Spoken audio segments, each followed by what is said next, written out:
I mentioned a moment ago, we've covered a lot during my masterclass, and from nutrition and diet to medicinal movement, from biology of belief to how to get deeper healing, sleep, and a lot more, right? And so, two things I want to talk with you about today in more depth are fasting and really its benefit for people dealing with cancer, and really, two, how to make all of these new healthy habits stick. So, let's start with fasting.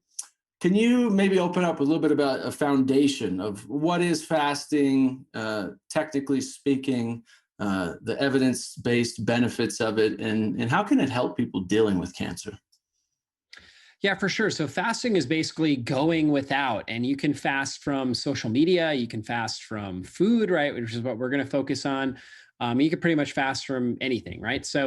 But when it comes to fasting from food, this is important. This is actually something that's ancestral because our ancestors didn't have pantries and refrigerators. So if they had a good, harvest or a good hunt, they would eat well for a period of time. But they didn't have great food storage, so there were a lot of times where food was hard to come by. So they would go longer periods of time without food.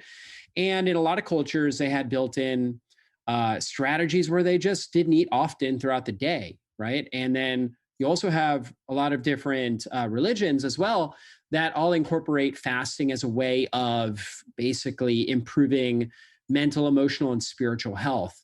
And so fasting is just built into our blueprint. But in our society today, food is so easy to get, so easy to access. And every time we eat, even if we're eating a low carb meal, we are boosting a hormone called insulin.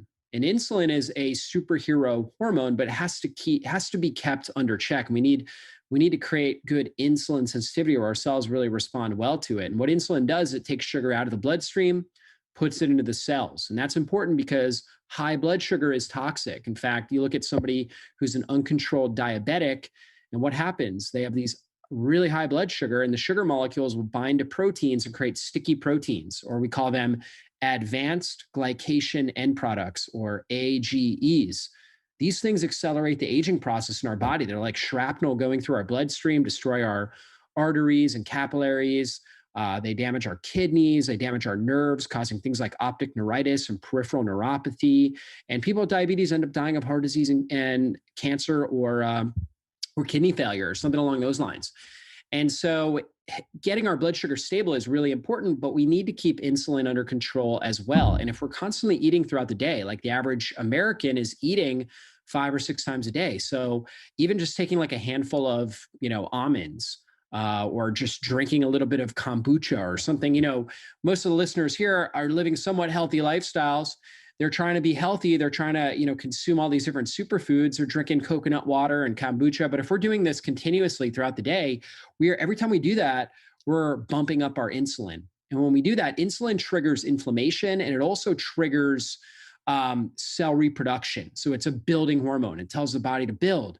And when we get too much cell reproduction, that can lead to cancer. In fact, cancer is linked with insulin resistance, very strong links in the literature with that. So when we fast, we naturally lower our blood sugar and we lower our insulin levels. And that's really powerful because now that shuts down that cell reproduction element, that building phase. And now we start getting into cell cleansing and cell repair. So we actually activate something called autophagy, which means self-eating. This is really where our body will go into the cell because we still need to produce energy. And so if we're not getting an influx from our diet, if we're not taking in energy, then we got to take it from within. So we'll start to break down fatty acids. When insulin goes down, we break down fat from our own body. We use that for energy. And then we need proteins. We need amino acids to produce enzymes and all the different proteins that run our body. So we'll go within the cell, and we have tons of different protein within our cells. And we'll actually break down the damaged older proteins that are within the cell to reuse those amino acids to produce energy. And we'll also get rid of bad cells and bad organelles within the cells, meaning that we have all these different components, like the mitochondria, for example, within our cells that produce energy.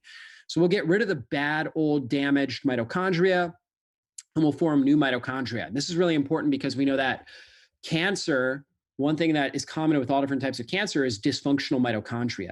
So at the cellular level within the cell, We know the mitochondria, which produce all the energy within the cells. Your typical muscle cells have about 1,000 mitochondria per cell.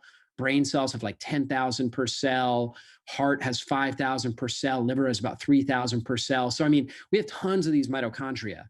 And when they become dysfunctional over time and we continue to replicate cells that have dysfunctional mitochondria, that can lead to chronic disease. I mean, that's really one of the underlying markers within every chronic disease is a number of dysfunctional mitochondria. So fasting allows the body to go into a state where it starts to repair these dysfunctional mitochondria and create new, healthier mitochondria and new, healthier, stress resilient cells. And that's really ultimately what it's about. It's good adaptation and good resilience. Fasting is one of the most powerful ways to do that. And it's free, right? Obviously, it doesn't cost anything. It really just takes mindfulness, right? Being mindful of, when we're eating, the time periods that we're eating, and a little bit of willpower to be able to push off, the normal desire to eat. And then there's some different hacks and strategies that can obviously make it a lot easier and give you a more comfortable experience with fasting.